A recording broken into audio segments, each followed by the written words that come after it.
Jai Gurudev student. Today we continue our word problems of linear equation two variables. Okay. So next word problem is the larger of the two supplementary angles exceed the smaller angle by 18 degrees. Find them. एक angle जो supplementary है वो दूसरे angle से 18 से छोटा है. सो हम लोग स्टार्टिंग वही करते हैं. Let the first angle be x and second angle be y. So according to first condition, tell me about the supplementary angles. तुमको याद है सप्लीमेंट्री एंगल्स का मीनिंग क्या होता है? सप्लीमेंट्री याद करो. सप्लीमेंट्री का मीनिंग, सप्लीमेंट्री मीन्स ऐसे दो एंगल्स जिसकी एडिशन कितनी रहती है 180. सो सप्लीमेंट्री एंगल्स का पहला एंगल x है, दूसरा y है. सो दोनों की एडिशन कितनी रहेगी 180. So according to first condition, और फर्स्ट कंडीशन इज x प्लस y is equals to 180. Equation number 1. Now see for the second condition. एक एंगल जो है वो दूसरे एंगल से 18 से छोटा है. एक एंगल यानी कि x. So x is equals to 18 smaller by 18. एक एंगल जो है वो दूसरा एंगल से 18 से छोटा है, यानी हम लोग ऐसे भी ले सकते हैं कि x is y minus 18. x is y minus 18. अब जैसे कि y अगर लेना है तो y के लिए ले सकते थे x माइनस 18. अब मैंने थोड़ा सा उल्टा ले लिया, यहाँ पे x is equals to y plus 18 ले लिया. लार्जर लेने के स्मॉलर लेने की जगह मैंने लार्जर ले लिया, लेकिन कहीं ना कहीं y के लिए भी उल्टा लिख सकते थे ना. y इज x माइनस 18, यानी कि जो सेकेंड एंगल है वो फर्स्ट एंगल से 18 से छोटा है. अब मैंने उल्टा लिख दिया, लेकिन फिर भी इससे कोई मतलब नहीं, हमारे दोनों आंसर 6 एक जैसी आएंगे, करेक्ट आएंगे. Okay. Now put the value of equation number 2 in equation number 1. Because for this question, I think substitution method is the best method for this question. Substitution method ही ज़्यादा अच्छी रहेगी क्वेश्चन के लिए. Equation number 2 की जो value है equation number 1 में जाके पुटअप कर दोगे तो तुम्हारा आंसर बहुत इजीली निकल जाएगा x एंड y का. Okay. Solve this question and send to me on my personal number. Now question number 2. See the question number 2. This one is very important question. The taxi charges in a city. The taxi charges in a city consist of a fixed charge and together with the charge for a distance covered. यानी इसका मतलब क्या हो रहा है, किसी city के अंदर इस तरीके से टैक्सी चार्जेस है कि अगर हमने टैक्सी रुकाई और टैक्सी अगर हमने रेंट पे ली तो हमको फिक्स चार्ज जो है वो पे करना ही पड़ेगा. अब आगे जितना किलोमीटर जाओगे वो पर किलोमीटर के हिसाब से जो पे करना रहता वो करना ही रहता, बट फिक्स चार्ज जो उसका रहता है वो फिक्स चार्ज तो हमको पे करना ही रहेगा. Okay. So these are the two values which are compare with each other in this question. एक रहेगा फिक्स्ड वैल्यू यानी कि फिक्स चार्ज, और दूसरा रहेगा चार्ज पर किलोमीटर जो हमारे डिस्टेंस के हिसाब से बढ़ता रहेगा. तो हम स्टार्टिंग उसी से कर लेते हैं.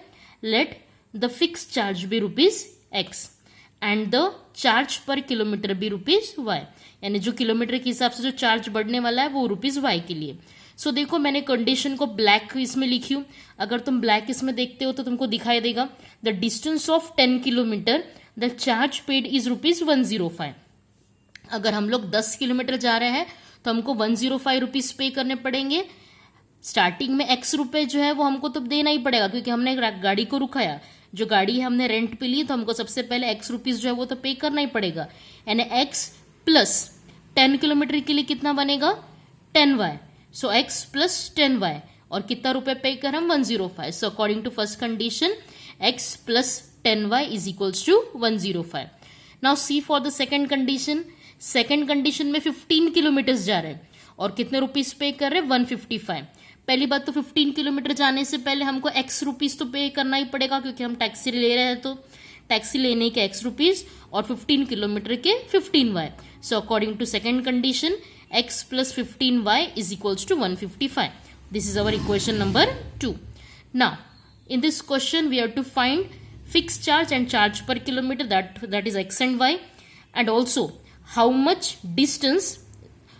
does a person have to pay for a distance of 25 kilometer. In this question, we have to find the answer for 25 kilometers.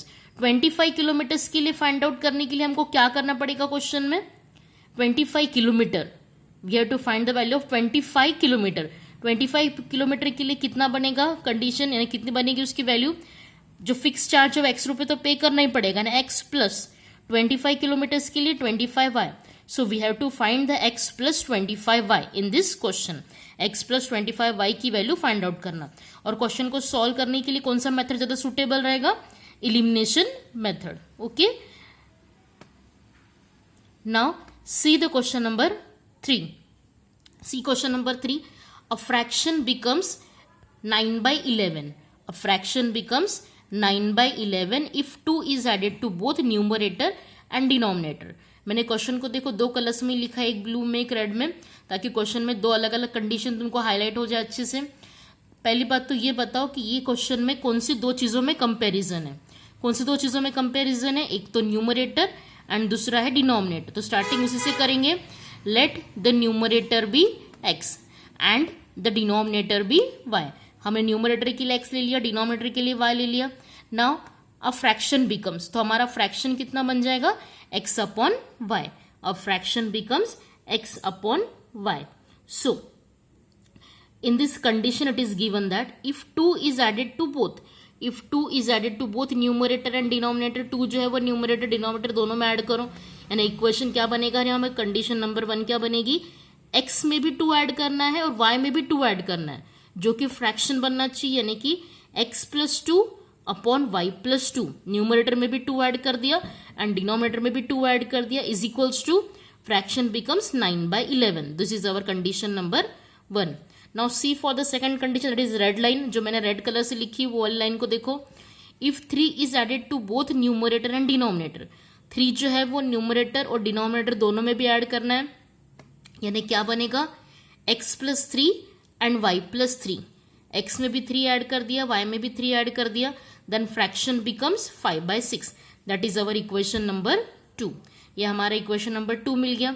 अब दोनों इक्वेशन को देखते हो तो इक्वेशन स्टैंडर्ड फॉर्म में तो नहीं है, यानी इक्वेशन को हमको पहले थोड़ा सिंपलेस्ट फॉर्म में कन्वर्ट करना पड़ेगा.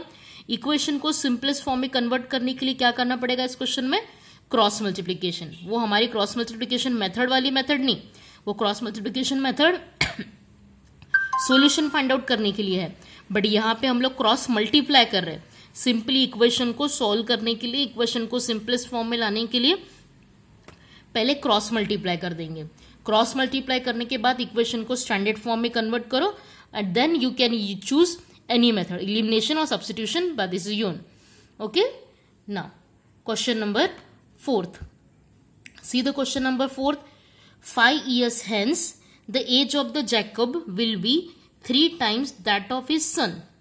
यानी कि 5 साल बाद जैकब की एज जो है वो अपने बेटे की एज की 3 टाइम्स हो जाएगी.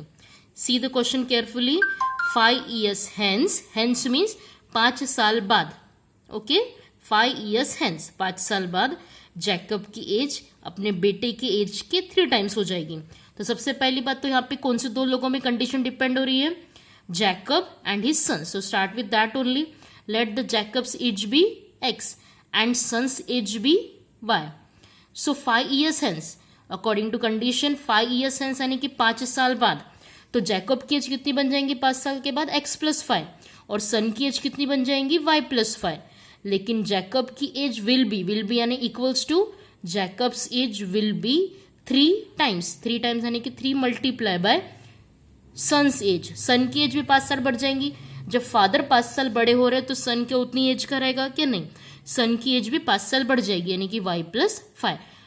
सो solve this equation. This is not in the standard form. Equation को ओपन करते, ब्रैकेट्स को ओपन करो कि तुमको दिखाई देगा x plus 5 as it is. 3 into y 3y plus 15. Now see the like term plus 5 वहां जाके माइनस 5 बन जाएगा. So x is equals to 3y plus 10. Equation number 2. Now see the condition number 2. Second condition के लिए red वाली line को अच्छे से देखो. रेड लाइन में क्या लिखा है? 5 years ago. 5 years ago यानी कि 5 साल पहले. 5 साल पहले Jacob was 7 times that of his son's age. 5 साल पहले जैकब की एज जो थी वो बेटे की एज के 7 टाइम्स थी. तो पहले हमको वही लेना पड़ेगा. 5 साल पहले जैकब कितने एज का रहेगा? x minus 5. और सन कितने एज का रहेगा? y minus 5. तो x minus 5 as it is, y minus 5 as it is. और फिर उसके बाद Jacob's age will be 7 times. 7 times यानी कि 7 multiply by son's age, that is y minus 5. अब फिर से ये कंडीशन स्टैंडर्ड फॉर्म में नहीं है, इसको स्टैंडर्ड फॉर्म में करने के लिए इक्वेशन को ओपन ब्रैकेट को ओपन करना पड़ेगा. So 7 into y 7y and 7 5 are 35. So take the like terms को पास में ले लो. x is equals to 7y minus 35 plus 5, answer is minus 30. Equation number 2. Now see equation number 1 and equation number 2. Tell me which method is suitable for this question. ये question को solve करने के लिए कौन सी मेथड सुटेबल रहेगी? Substitution method. Substitution method is good for the question. अगर तुम चाहो तो सेम क्वेश्चन तुम इलिमिनेशन से भी सॉल्व कर सकते हो, इलिमिनेशन से भी जल्दी सॉल्व होगा. और कोई कंडीशन ऐसे नहीं है किसी क्वेश्चन में तुम लोग कोई दूसरी मेथड भी यूज करते हो तो भी आंसर सेम ही आता है. तुम्हारी मर्जी, तुम कोई भी मेथड अप्लाई करके क्वेश्चन को सॉल्व कर सकते हो. ओके, मैंने यहाँ पे आज 4 क्वेश्चन एक्सप्लेन करके दिखा दिए हैं. तुम लोगों को ये चारों के चारों क्वेश्चन अच्छी से बुक के अंदर लिख के अपने मर्जी से पूरे के पूरे सॉल्व करके आंसर्स मुझे पर्सनल नंबर पे सेंड कर देना है. और मैं एक्स्ट्रा एक वर्कशीट भेज रही हूँ जिसमें सेम टाइप के और 4-5 क्वेश्चन तुमको सॉल्व करने के लिए दे रही हूँ. Okay, good bye.